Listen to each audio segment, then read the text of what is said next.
ನಮಸ್ಕಾರ. ಲಕ್ಷ್ಮಿ ಮನೆಯಲ್ಲಿ ಸ್ಥಿರವಾಗಿ ನೆಲೆಸುವುದಕ್ಕೆ ಆ, ನಿಮ್ಮ ಮನೆ ಮುಂದೆ ಈಶಾನ್ಯ ಭಾಗದಲ್ಲಿ ಕಾಂಪೌಂಡ್ನಲ್ಲಿ ಮನೆಯಿಂದ ಆಚೆ ಹೊರಗಡೆ ಈಶಾನ್ಯ ಭಾಗದಲ್ಲಿ ನಾರ್ತ್ ಈಸ್ಟ್ ಕಾರ್ನರಲ್ಲಿ ಗ್ರೌಂಡ್ ಫ್ಲೋರನ್ನಲ್ಲ ಇರಲಿ, ಫಸ್ಟ್ ಫ್ಲೋರನ್ನೆಲ್ಲ ಇರಲಿ, ನೀವು ಸೆಕೆಂಡ್ ಫ್ಲೋರ್ನಲ್ಲನ್ನ ಇರಲಿ, ಈಶಾನ್ಯ ಭಾಗದಲ್ಲಿ ನಾರ್ತ್ ಈಸ್ಟ್ ಕಾರ್ನರ್ನಲ್ಲಿ ರುದ್ರಾಕ್ಷಿ ಗಿಡನ ಹಾಕ್ಕೊಳ್ಳಿ. ಪ್ರತಿ ಸೋಮವಾರದ ದಿನ, ಪ್ರತಿ ಗುರುವಾರದ ದಿನ ತುಪ್ಪದ ದೀಪ ಹಚ್ಬಿಟ್ಟು ಓಂ ಕ್ಲೀಂ ಅರ್ವೀರಾಯ ಭೂಶಂಕರ ಲಕ್ಷ್ಮೀ ಕುರು ಕುರು ಸ್ವಾಹ ಅಂತ ಈ ಮಂತ್ರ ಅನ್ಲಿಮಿಟೆಡ್ ಪಠಣೆ ಮಾಡಿ ಸಂಜೆ ಹೊತ್ತು. ಜೊತೆಗೆ ಬಿಲ್ವಪತ್ರೆ ಗಿಡ ಪ್ಲಸ್ ಹತ್ತಿ ಗಿಡದ ಸಸಿ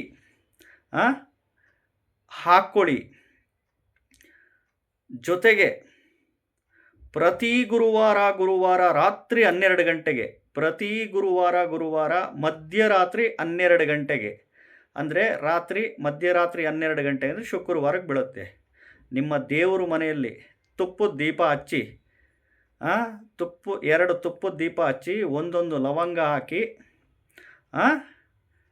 ಶ್ರೀ ಲಕ್ಷ್ಮೀನಾರಾಯಣ ಹೃದಯ ಸ್ತೋತ್ರನ 1 ಬಾರಿ ಪಠಣೆ ಮಾಡಿ, ಕನಕದಾರ ಸ್ತೋತ್ರನ 1 ಬಾರಿ ಪಠಣೆ ಮಾಡಿ, ಶ್ರೀ ಸೂಕ್ತಂನ 1 ಬಾರಿ ಪಠಣೆ ಮಾಡಿ. ಖಂಡಿತವಾಗ್ಲೂ ಮನೆ ಒಳಗಡೆ ಲಕ್ಷ್ಮಿ ಶಾಶ್ವತವಾಗಿ ಸ್ಥಿರವಾಗಿ ನೆಲೆಸ್ತಾಳೆ, ಖಂಡಿತವಾಗ್ಲೂ.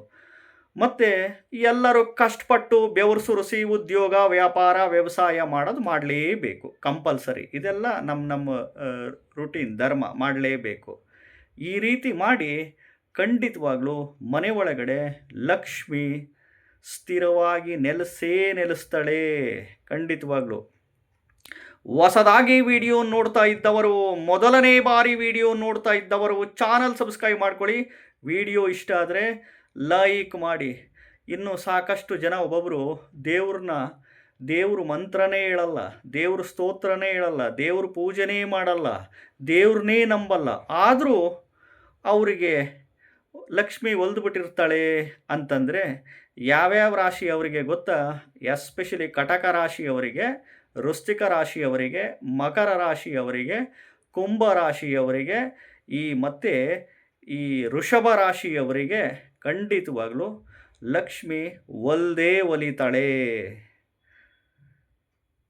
ವಿಡಿಯೋನ ನೋಡ್ತಾ ಇದ್ದವರು ಎಸ್ಪೆಷಲಿ ಈ 3 ಗಿಡಗಳು ನಿಮ್ಮ ಮನೆ ಮುಂದೆ ಹಾಕ್ಕೊಳ್ಳಿ. ಇದೊಂದು ಮಂತ್ರನ ಪಠಿಸ್ತಾ ಬನ್ನಿ.